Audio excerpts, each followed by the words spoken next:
الحمد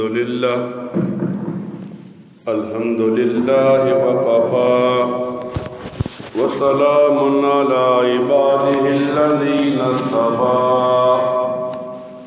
خصوصا على سيد الرسل وخاتم الأنبياء أما بعد فأعوذ بالله من الشيطان الرجيم بسم الله الرحمن الرحيم قال الله تبارك وتعالى في الكلام المجيد والفرقان الحميد النبي أولى بالمؤمنين من أنفسهم صدق الله مولانا العظيم إن الله وملائكته يصلون على النبي يا أيها الذين آمنوا صلوا عليه وسلموا تسليما اللهم صل على محمد وعلى آل محمد كما صليت على إبراهيم وعلى آل إبراهيم إنك حميد مجيد اللهم بارك على محمد وعلى آل محمد كما باركت على إبراهيم وعلى آل إبراهيم إنك حميد مجيد قرآن کریم کی ایک آیت مبارکہ کا ایک حصہ تلاوت کیا۔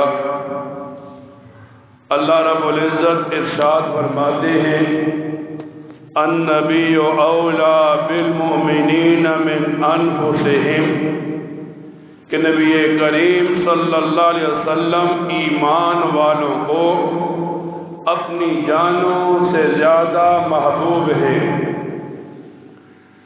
جب یہ ربیع الاول کا مہینہ شروع ہوتا ہے، ربیع الاول کے مہینے کے اندر ہر مسلمان نبی کریم صلی اللہ علیہ وسلم کے ساتھ اپنی محبت کو بیان کرنا چاہتا ہے۔ علماء نے ایک مثال لکھی من احب شیئا اکثر ذکرہ، جس چیز کے ساتھ انسان کو محبت ہوتی ہے انسان اس چیز کی بار بار تذکرہ اور باتیں کرتا ہے۔ اب ایک آدمی دنیا کے اندر جب بار بار نبی علیہ السلام کا تذکرہ کرے گا تو اب سامنے دیکھنے والا دیکھے گا کہ اسے نبی علیہ السلام کے ساتھ محبت ہے۔ ایک آدمی روزانہ بیٹھ کر بار بار نبی علیہ السلام پر درود پڑھے گا تو دیکھنے والا کہے گا اسے نبی کریم صلی اللہ علیہ وسلم کے ساتھ محبت ہے۔ جب انسان کسی چیز کا تذکرہ بار بار کرتا ہے تو اس چیز کی عظمت اس انسان کے دل و دماغ میں بیٹھ جاتی ہے کہ میں جس کی باتیں کر رہا ہوں وہ بڑی عظمت والی چیز ہوگی، بڑی عظمت والا انسان ہوگا۔ اور جب کسی کی عظمت دل و دماغ میں بیٹھتی ہے تو پھر انسان کو اس کے ساتھ محبت ہو جاتی ہے۔ ہم مسلمان ہیں، اپنے آپ کو مسلمان کہتے ہیں، اس بات پر فخر تو کرتے ہیں، لیکن آج ہم مسلمان نبی علیہ السلام کی ذات کی وجہ سے ہیں۔ آج ہم اعمال کرتے ہیں ٹوٹے پھوٹے، لیکن ہم جنت کے دعوے دار بنے بیٹھے ہیں نبی علیہ السلام کی سفارش کی وجہ سے۔ تو جب یہ ربیع الاول کا مہینہ آتا ہے تو ربیع الاول کا مہینہ ہمیں اس بات کی طرف لاتا ہے کہ ہم نبی کریم صلی اللہ علیہ وسلم کے ساتھ اپنی محبت کو شریعت کے اصولوں کے مطابق بیان کریں۔ دنیا کے اندر مثال دی جاتی ہے انسان کے جسم سے جو چیزیں نکلتی ہیں لوگ ان سے نفرت کرتے ہیں۔ مثال کے طور پر ایک انسان جب کسی جگہ تھوکتا ہے تو ہر آدمی کو نفرت ہوتی ہے کہ تھوک ایک گند اور گندی چیز ہے جس سے بیماریاں پیدا ہوتی ہیں۔ لیکن نبی علیہ السلام کا جب تذکرہ ایک مسلمان کرتا ہے، نبی علیہ السلام صحابہ کرام سے فرماتے ہیں خیبر کا جو دن ہے میں کل اس آدمی کو جھنڈا دوں گا جو کل فتح کرے گا۔ اب صحابہ کرام صبح دیکھتے ہیں سارے صحابہ موجود سوائے حضرت علی کے۔ نبی علیہ السلام پوچھتے ہیں حضرت علی کہاں ہیں؟ بتایا جاتا ہے وہ بیمار ہیں۔ نبی علیہ السلام حضرت علی کو جب اپنے پاس بلاتے ہیں تو حضرت علی فرماتے ہیں میری آنکھوں کی بیماری ہے۔ اب نبی علیہ السلام اپنا تھوک حضرت علی کی آنکھوں میں لگاتے ہیں تو وہ ٹھیک ہو جاتے ہیں۔ یہاں تک نہیں، ہجرت کا واقعہ انسان روزانہ سنتا ہے کہ نبی کریم صلی اللہ علیہ وسلم حضرت ابو بکر صدیق کے ساتھ گئے۔ جب ابو بکر صدیق غار کی صفائی کر رہے ہیں، ایک سانپ انہیں پاؤں پر ڈس لیتا ہے۔ نبی علیہ السلام اپنا تھوک حضرت ابو بکر کے پاؤں پر لگاتے ہیں، وہ ٹھیک ہو جاتے ہیں۔ تو سیرت نگار یہ بتاتے ہیں دنیا میں انسان کے منہ سے تھوک نکلتا ہے تو بیماریاں پھیلتی ہیں۔ نبی علیہ السلام کے منہ سے تھوک نکلتا ہے تو اس سے شفا مل جاتی ہے۔ انسان دنیا میں دیکھتا ہے گرمی کا موسم ہو، ایک آدمی کے جسم پر پسینہ آتا ہے تو انسان کو اس پسینے سے بدبو آتی ہے۔ لیکن صحابہ کرام فرماتے ہیں جب ہمیں نبی کریم صلی اللہ علیہ وسلم کو ڈھونڈنا ہوتا تو ہمیں مشکل نہیں ہوتی تھی، اس لیے کہ جس گلی سے نبی علیہ السلام گزر جاتے اس گلی سے خوشبو آتی تھی۔ تو اب سیرت نگار کیا بتانا چاہتا ہے؟ نبی علیہ السلام کے جسم سے کوئی چیز بھی نکلے گی تو فضیلت والی ہوگی۔ ایک صحابیہ فرماتی ہے ہوا یوں، نبی علیہ السلام دھوپ کے اوپر سو رہے تھے، آپ کے جسم پر پسینہ تھا، میں نے وہ پسینے کے قطرے ایک شیشی میں بند کر لیے۔ فرماتی ہیں جب کسی جگہ خوشی کا موقع ہوتا تو میں ایک قطرہ نبی علیہ السلام کے پسینے کا عطر میں ڈالتی اور لگا لیتی۔ پھر جب میں اس مقام پر جاتی تو عورتیں مجھ سے پوچھتی تھیں اتنی عمدہ عطر آپ کہاں سے لائی ہے؟ تو فرماتی میں انہیں بتاتی کہ نہیں یہ عطر نہیں ہے، نبی علیہ السلام کے جسم کا پسینہ ہے۔ یوں آتا ہے سیرت کی کتابوں میں ایک صحابی حضرت عبادہ بن صامت فرماتے ہیں نبی علیہ السلام کے غلام حضرت انس نے جب دعوت کی صحابہ کرام کی تو حضرت عبادہ بن صامت فرماتے ہیں کہ حضرت انس ایک تولیہ لائے اور تولیہ بہت زیادہ گندا تھا۔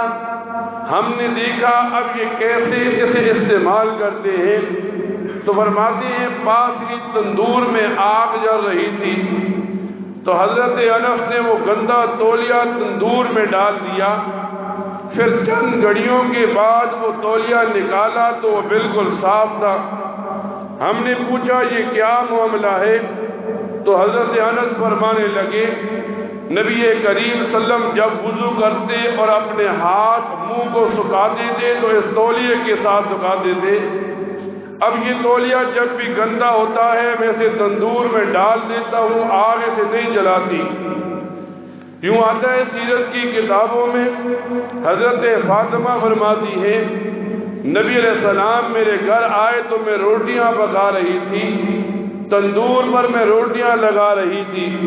نبی علیہ السلام نے آٹا لیا اور پھر ایک روٹی تندور پر لگا دی۔ حضرت فاطمہ فرماتی ہے پھر کیا ہوا، میری ساری روٹیاں پک گئیں، لیکن نبی علیہ السلام نے جو روٹی لگائی تھی وہ ویسی کی ویسی کچی ہے۔ جب میں نے پوچھا یہ کیا معاملہ ہے تو نبی علیہ السلام نے فرمایا جب میں کسی چیز کو چھو لیتا ہوں اللہ تعالیٰ اس کو آگ پر حرام کر دیتے ہیں۔ آج جب ربیع الاول کا مہینہ شروع ہوا، ربیع الاول کے مہینے کے اندر مسلمانوں میں دو گروہ بن گئے۔ ایک گروہ نبی علیہ السلام کی سیرت کو اپنانے میں لگا ہے، ایک گروہ نبی علیہ السلام کی میلاد کو منانے میں لگا ہے۔ جب انسان تاریخ کی کتابوں کو اٹھاتا ہے، میلاد کافر بھی مناتا ہے، بدعتی بھی مناتا ہے، لیکن سیرت صرف مسلمان ہی اپناتا ہے۔ مثال کے طور پر ایک واقعہ پیش آتا ہے، کہ نبی علیہ السلام کے چاچا ہیں ابو لہب، جب نبی علیہ السلام حضرت آمنہ کے بطن سے یتیم پیدا ہوئے، ایک لونڈی دوڑتی ہوئی گئی، ابو لہب سے کہا تیرے بھائی کے گھر میں بچہ پیدا ہوا ہے، تو ابو لہب نے خوشی کی حالت میں اس لونڈی سے کہا اگر تو نے سچ کہا تو تو آزاد ہے۔ اب یہاں نبی علیہ السلام کی میلاد کی باری ہے تو ابو لہب خوشی میں اپنی لونڈی کو آزاد کرتا ہے، لیکن جب نبی علیہ السلام 40 سال کے ہو جاتے ہیں، 40 سال کی عمر میں نبوت ملتی ہے، نبی علیہ السلام ایک پہاڑ پر کھڑے ہو کر اپنے قبیلے کے لوگوں کو بلاتے ہیں اور انہیں کہتے ہیں میں اللہ کا رسول ہوں، اللہ ایک ہے، بتوں کی عبادت چھوڑ دو۔ تو سب سے پہلے ابو لہب آگے بڑھتا ہے، اس کے ہاتھ میں چھوٹے چھوٹے پتھر ہوتے ہیں، وہ نبی علیہ السلام کے چہرے پر مارتا ہے، جس سے نبی علیہ السلام کا چہرہ لہو لہان ہوتا ہے۔ جب میلاد کی باری تھی تو ابو لہب جیسا کافر بھی خوش ہوا، جب سیرت کی باری آئی تو ابو لہب نے نبی علیہ السلام کے چہرے کو زخمی کیا۔ یہاں تک نہیں، قرآن کریم اللہ تعالیٰ اتارتے ہیں تو یوں بتاتے ہیں تبت یدا ابی لہب و تب، ابو لہب کے دونوں ہاتھ ٹوٹ جائیں۔ اب ایک مسلمان آج اس دور میں جب پہنچا، جب ربیع الاول کا مہینہ شروع ہوا، وہ دیکھتا ہے لوگ گھروں میں جھنڈیاں لگا رہے ہیں، لوگ خوشیاں منا رہے ہیں۔ پوچھا جاتا ہے کیوں خوشی منائی جاتی ہے؟ بتایا جاتا ہے نبی علیہ السلام کی ولادت کا مہینہ ہے، 12 تاریخ کو نبی علیہ السلام پیدا ہوئے۔ اب سوال یہ اٹھتا ہے، تاریخ کی کتابوں کو اٹھائیں، سیرت کی کتابوں کو اٹھائیں، احادیث کی کتابوں کو اٹھائیں، نبی علیہ السلام کی ولادت کا تذکرہ جب آتا ہے، 7 تاریخ آتی ہے، 8 تاریخ آتی ہے، 11 تاریخ آتی ہے، یعنی بعض کہتے ہیں آپ 7 تاریخ پیدا ہوئے، بعض کہتے ہیں 8 تاریخ پیدا ہوئے، بعض کہتے ہیں 11 تاریخ پیدا ہوئے۔ لیکن جب بندہ آپ کی وفات کو پڑھتا ہے تو ساری کتابیں متفق ہیں کہ نبی علیہ السلام کی وفات کا دن 12 ربیع الاول ہے۔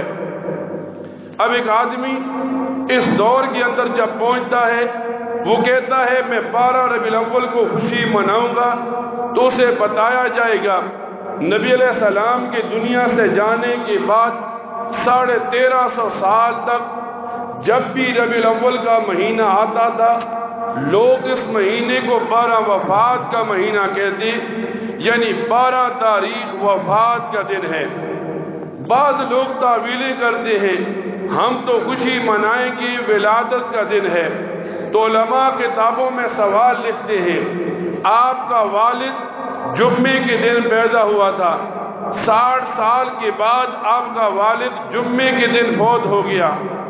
اب جب والد کی وفات کا 1 سال گزرا، آپ کیا کریں گے؟ خوشی منائیں گے والد کی ولادت کی یا غم منائیں گے والد کی وفات کا؟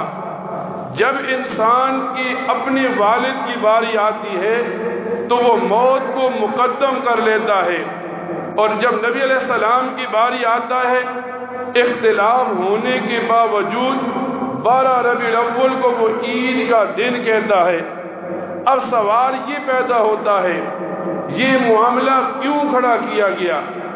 اصل معاملہ یہ ہوتا ہے بعض لوگوں کو دین کی فکر نہیں ہوتی، بعض لوگ بدعت کو اتنا رواج دے دیتے ہیں، نہ انہیں نماز کا غم ہے جو فرض ہے، نہ جمعے کا غم ہے جو فرض ہے، نہ رمضان کا انہیں غم ہوتا ہے، بس 2 باری ایسی آتی ہیں جب انہیں شریعت اچھی لگتی ہے۔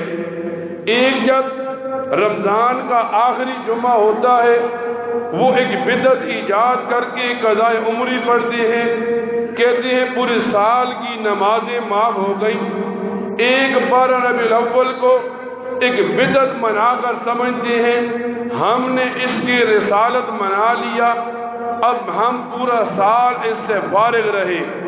تو اس مسلمان کو بتانا ہے جو 12 تاریخ کو عید کا دن سمجھ کر منائے گا، ہم اسے بتائیں گے نبی علیہ السلام کی میلاد کا منکر تو کافر بھی نہیں ہے، لیکن جب سیرت کی باری آتی ہے حضرت بلال کو تپتے انگاروں پر لٹایا جاتا ہے، الٹا لٹا کر اوپر پتھر رکھے جاتے ہیں۔ اب ایک طرف ابو لہب کافر ہے وہ میلاد منا رہا ہے، ایک طرف حضرت بلال ہیں جو سیرت منا رہے ہیں، ایک طرف وہ کافر ہے جو خوشی میں لونڈی کو آزاد کرتا ہے، ایک طرف حضرت ابو بکر صدیق ہیں جو 3 دن بھوکے پیاسے گزار دیتے ہیں۔ اب مسلمان خود فیصلہ کرے گا، میلاد کا منکر تو کافر بھی نہیں ہے لیکن کسی جگہ سے ثابت بھی نہیں ہے، کسی ایک صحابی نے، کسی ایک فقیہ نے، کسی ایک امام نے میلاد منایا ہو۔ ہاں جب بھی کسی کو دعوت دی جاتی ہے تو نبی علیہ السلام کی سیرت کی دعوت دی جاتی ہے۔